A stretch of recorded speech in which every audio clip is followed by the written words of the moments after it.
احتیاط شهربانی در کلانتری ها بشینن، اگر شهربانی زورش نرسید اینا وارد عمل بشن.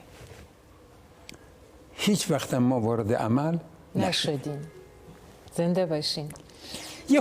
یه خاطره از این زمان دارم. بگی.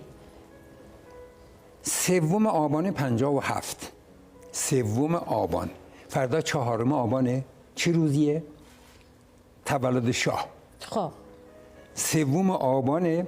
در پایگاه در همه باشگاه ها جشنه. فردا تولد شاهه. ما هم همه دعوت داریم به جشن. من تو دفترم هستم، 3 گروهان 150 نفری در شهر دارم برای کنترل اغتشاشات. ساعت نزدیکای 3 و نیم بود، خبر آوردن یه نفر در شهر کشته شد. من تنم لرزید. چرا؟ اگر فردایی سوال جوابی باشد، این کشته را کی کشته؟ تکاوران. کسی شهربانی رو نمیشناسه. تکاوران. فرمانده کی بوده؟ ناخدا صمدی. اعدام. این فکر به مغزم اومد. رئیس بهداری رو خواهش کردم اومد دفتر من، گفتم تشریف ببرید بیمارستان، این کشته شده باید کالبد شکافی بشه ببینیم چطور کشته شده.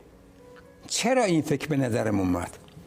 فرمانده منطقه دوم دریایی هر روز صبح از دفترش به من زنگ میزنن، تیمسار شما را احضار کرده. میرم دفترش، سلام علیک، یه چایی میخورم، میگه این تلگرام رو میز بردار بخوان و امضا کن. تلگرام برم دارم میخونم. از دربار شاهنشاهی به کلیه یگانها، پادگانها، سربازخانه‌ها، هنگها، تیپها، لشکرها دستور فرمایید پرسنلی که برای کنترل اغتشاشات به شهر و روستا اعزام میشوند هیچ گونه فشنگ جنگی نداشته باشند. من صبح به صبح 3 گروهان 150 نفر به شهر میفرستم با فشنگ مشقی پلاستیکی. فشنگ پلاستیکی کشنده نیست، آدم کش نیست. این کشته چجوری کشته شده؟ فردا یقه نخواهند گرفت. به چی شد در نهایت؟ جان؟ در نهایت چی شد؟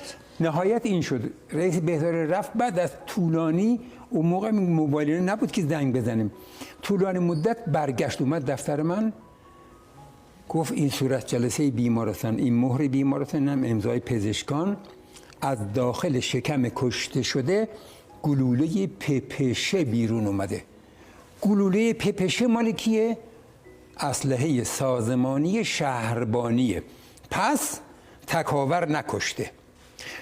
من این صورت جلسه گرفتم، بلافاصله دویدم باشگاه افسران، جشنه. رسیدم دیدم فرمانده ما تیمسار شیلاتی فر با تیمسار شهربانی اون گوشه دارن با هم صحبت میکنن. رفتم ادای احترام کردم و گفت چرا اینقدر دیر اومدی؟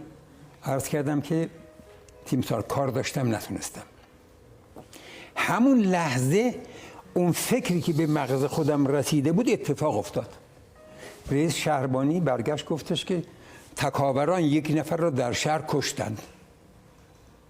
دقیقاً اون چی که خودم فکر میکردم. گفتم تیمسار تکاور کسی رو نکشته. ایشون فرمودن که فرقی نمیکنه، هر کس کشته. گفتم هر کس مسئول اعمال خودشه.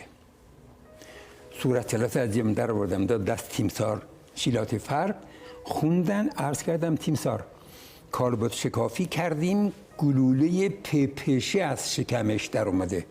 پپشه مال شهربانیه نه مال ما. ما ژ3 داریم. تفنگ ما، اسلحه ما تفنگ ژ3. ژ3 این پپشه. ایشون صورت جلسه رو خوند و تا کرد داد دست من، رفتم قاطی مردم جشن. یه مدتی گذشت دیدم گوشه‌ای نشسته تیمسار تنها داره من صدا میکنه. رفتم بغل دستش نشستم و گفت تو چی کار کردی؟ گفتم تیمسار همون که به عرضتون رسوندم. فرمودن چجوری این فکر به مغزت رسید؟ گفتم احساس خطر خودم را کردم. احساس خطر برای جان خودم کردم، به همین منظور این کار رو انجام دادم. ناخدا ارق عجیب تکاور بودنتون توی صحبتاتون مشخصه. اصلا تمام زندگیم کلاه سبز تکاوریه. اصلا خیلی تو حرفاتون